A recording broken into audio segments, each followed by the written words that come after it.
अस्सलामुअलैकुम। आज की इस वीडियो में बात करेंगे कि सांप और मोर को जन्नत से क्यों निकाला गया। जन्नत में कोई भी चीज सांप और मोर से ज्यादा हसीनो जमील नहीं थी, और सांप की तो ऊंट की तरह टांगे भी होती थीं। फिर इन दोनों से ऐसी क्या गलती सरजद हुई कि अल्लाह ने इनको जन्नत से निकाल दिया और सांप की टांगों को खत्म कर दिया और मोर की आवाज नहायत बुरी और पांव नहायत बदसूरत बना दिए। दोस्तों, जब अल्लाह ताला ने हजरत आदम अलैहिस्सलाम को बनाया और जमीन पर अपना खलीफा पैदा करना चाहा, तो फरिश्तों ने अर्ज किया कि क्या आप जमीन पर किसी ऐसे को मुकर्रर करने वाले हैं जो उसके इंतजाम को बिगाड़ देगा और खून रेजी करेगा। आपकी हमदो सना के साथ तस्बीह और आपके लिए तस्दीक तो हम भी कर रहे हैं। अल्लाह पाक ने फरमाया कि जो कुछ मैं जानता हूं वो तुम नहीं जानते। अल्लाह ताला ने मिट्टी से सबसे पहले इंसान यानी हजरत आदम अलैहिस्सलाम को बनाया और उनको बहुत सी चीजों के नाम सिखाए और फरिश्तों के उन शबात को दूर करने के लिए जो उन्होंने तख्लीके आदम के हवाले से किए थे, फरमाया अगर तुम्हारा ख्याल सही है कि किसी खलीफा के तकर्रर से निज़ाम बिगड़ जाएगा तो ज़रा इन तमाम चीज़ों के नाम बताओ। फरिश्ते क्योंकि वही करते थे और वही कुछ जानते थे जिनकी उन्हें तालीम दी जाती थी, लिहाजा उन्होंने कहा कि नुक्स से पाक तो आप ही की ज़ात है, हम तो सिर्फ इतना ही इल्म रखते हैं जितना आपने हमको दे दिया है। अल्लाह पाक ने फिर हजरत आदम अलैहिस्सलाम से फरमाया, खुदा ने आदम को हुक्म दिया कि आदम तुम उनको इन चीज़ों के नाम बताओ। जब उन्होंने उनको इनके नाम बताए तो फरिश्तों से फरमाया, तब क्यों मैंने तुमसे नहीं कहा था कि मैं आसमानों और ज़मीन की सब पोशीदा बातें जानता हूँ, और जो तुम जाहिर करते हो और जो पोशीदा करते हो सब मुझको मालूम है। अल्लाह ताला ने फरिश्तों को हुक्म दिया कि हजरत आदम अलैहिस्सलाम को सजदा करें। फरिश्तों ने फौरन हुक्म की तामील की और सजदे में गिर गए, लेकिन जिन्नात के गिरोह से ताल्लुक रखने वाला एक जिन जो कि दरबारे इलाही में ऊंचे मकाम का हामिल था यानी इब्लीस, उसने सजदे से इनकार कर दिया। उसके बारे में कुरान पाक में सूरह बकरा में यूं इरशाद होता है, और जब हमने फरिश्तों को हुक्म दिया कि आदम के आगे सजदा करो तो वो सजदे में गिर पड़े, मगर शैतान ने इनकार किया और गरूर में आकर काफर बन गया। इसके बाद अल्लाह रब्बुल इज़्ज़त ने फरमाया कि तुम्हें किस चीज ने सजदा करने से रोका, क्योंकि मैंने तुझको हुक्म दिया था। इब्लीस ने बड़ी टिठाई से कहा कि मैं इससे बेहतर हूं, मुझे आग से पैदा किया गया है और आदम को मिट्टी से। अल्लाह ताला ने इब्लीस के गरूर और तकब्बर को खाक में मिलाने के लिए अपने गैज़ो गज़ब का निशाना बनाया और उसे हुक्म दिया कि निकल जाओ, दर हकीकत तुम इन लोगों में से हो जो खुद अपनी जिल्लत चाहते हैं। नेज़ फरमाया कि तुझ पर योमे आखिरत तक मेरी लानत है, और यूं वो मलऊन ठहरा। जब अल्लाह ताला ने इब्लीस को अपने दरबार से बाहर निकाल दिया तो इब्लीस ने उसी वक्त हजरत आदम अलैहिस्सलाम से बदला लेने का मंसूबा बना लिया। तब हजरत आदम अलैहिस्सलाम के लिए अम्मा हवा को उनकी बाईं पसली से पैदा फरमाया।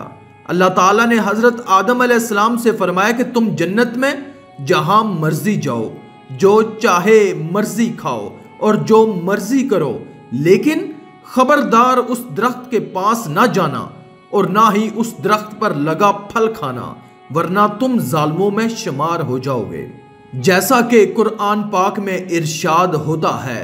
और हमने कहा कि ए आदम, तुम और तुम्हारी बीवी बहशत में रहो और जहां से चाहो बेरोक टोक खाओ पियो, लेकिन उस दरख्त के पास ना जाना, नहीं तो जालिमों में दाखिल हो जाओगे। अल्लाह पाक ने उस दरख्त के नाम को तयन नहीं फरमाया। जन्नत में सांप और मोर भी रहा करते थे, वो जन्नत से बाहर भी चले जाया करते थे।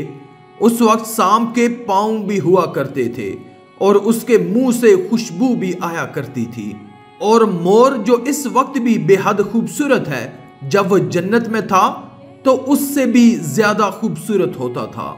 मोर का पांव भी उस वक्त बहुत खूबसूरत होता था। एक दिन जब मोर और सांप दोनों जन्नत से बाहर आए तो शैतान ने उन दोनों से कहा कि मुझे भी अपने साथ जन्नत में ले चलो। जिस पर सांप और मोर ने कहा कि हमें अल्लाह ताला का खौफ है, तुम्हें जन्नत में नहीं लेकर जा सकते, कोई देख लेगा। जिस पर शैतान ने उन्हें अपनी दोस्ती का वास्ता दिया और कहा कि मैं भी तो जन्नत में तुम्हारे साथ था, तुम्हारा दोस्त था, और मुझे भी इस तरह निकाला गया और मुझे अपने साथ ले चलो। जिस पर सांप ने शैतान को मशवरा दिया कि तुम सांप बन जाओ, मोर तुम्हें खा जाएगा और तुम्हें जन्नत में जाकर उगल देगा। शैतान को यह मशवरा बेहद पसंद आया और वो फौरन सांप बन गया और मोर ने उसे खा लिया और जन्नत में ले जाकर उगल दिया। इस तरह शैतान जन्नत में दाखिल हो गया। शैतान ने जन्नत में दाखिल होते ही हजरत आदम अलैहिस्सलाम और बीबी हवा अलैहिस्सलाम से मुलाकात की और उन्हें कहा कि मैं तुम्हारा खैर ख्वाह हूं, तुमने जन्नत में अभी तक उस फल को नहीं खाया। जिस पर उन दोनों ने जवाब दिया कि अल्लाह ने हमें उस दरख्त के पास जाने से मना किया है और उसका फल खाने से भी मना किया है, इसलिए हमने वो फल अभी तक नहीं खाया और ना ही हम खाएंगे, क्योंकि अल्लाह ताला ने हमें बहुत सख्ती से हुक्म दिया है। जब हजरत आदम अलैहिस्सलाम सो गए तो शैतान बीबी हवा के पास आया और उनको बहकाने लगा और कहने लगा कि अल्लाह ताला ने तुम्हें वो फल खाने से इसलिए मना किया है कि वो फल खाकर उसके बाद तुम फरिश्ता ना बन जाओ और हमेशा के लिए जन्नत में रहने ना लगो। बीबी हवा ने शैतान की बातों में आकर उस फल को चख लिया और जब हजरत आदम अलैहिस्सलाम भी सोकर उठ गए, उन्होंने भी इसरार करने के बाद फल को खा ही लिया। इस तरह दोनों ने फल खाया और जन्नत का लिबास उतर गया।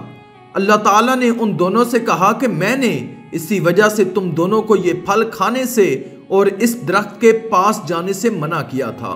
तुम दोनों ने अपने ऊपर बहुत जुल्म किया है। इस पर हजरत आदम अलैहिस्सलाम और बीबी हवा को अपनी गलती का एहसास हो गया और उन्होंने अल्लाह ताला की बारगाह में हाजिर होकर अल्लाह ताला से माफी मांगी।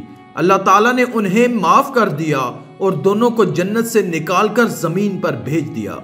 इन दोनों की गलती की सजा उन्हें यह मिली कि उनको जन्नत से निकालकर अल्लाह ताला ने जमीन पर भेज दिया और कहा गया कि इस जमीन पर तुम्हारा एक खास वक्त तक ठिकाना है और एक मुद्दत तक जमीन पर रहोगे। अल्लाह ताला कुरान मजीद में फरमाते हैं कि फिर शैतान ने दोनों को वहां से फिसला दिया और जिस ऐशो निशात में थे उससे उनको निकलवा दिया। तब हमने हुक्म दिया कि बहशत बरी से चले जाओ, तुम एक दूसरे के दुश्मन हो और तुम्हारे लिए जमीन में एक वक्त तक ठिकाना और मुआश मुकर्रर कर दिया गया है। इस वाक़े के बाद अल्लाह ताला ने मोर और शैतान को भी जन्नत से निकाल दिया। मोर को जन्नत में लेकर जाने की वजह से उसकी खूबसूरती भी छीन ली गई और जब उसको जमीन पर भेजा गया तो उसके पांव जो खूबसूरत थे उनकी खूबसूरती भी छीन ली और बदसूरत बना दिया और सांप को भी जन्नत से निकाल दिया गया और उसके मुंह से जो खुशबू आती थी उसके मुंह की खुशबू छीन ली गई, क्योंकि उसने मशवरा दिया था और शैतान को जन्नत में लेकर जाने का मंसूबा बनाया था। उसकी वजह से उसके पांव भी छीन लिए गए और उसके मुंह में जो खुशबू आया करती थी उसकी जगह जहर भर दिया गया। मोर जो पहले अपने पांव को देखकर खुश हुआ करता था, अब वो अपने पांव को देखकर रोता है और वो इस बात पर अफसोस करता है कि वो क्यों जन्नत में शैतान को दाखिल करवाने के लिए लेकर गया। आखिर में मेरी यही सबसे दुआ है कि अल्लाह हम सब को शैतान की पनाह से महफूज रखे और अपनी रहमत और बरकत के साए तले हमें अपनी पनाह में रखे।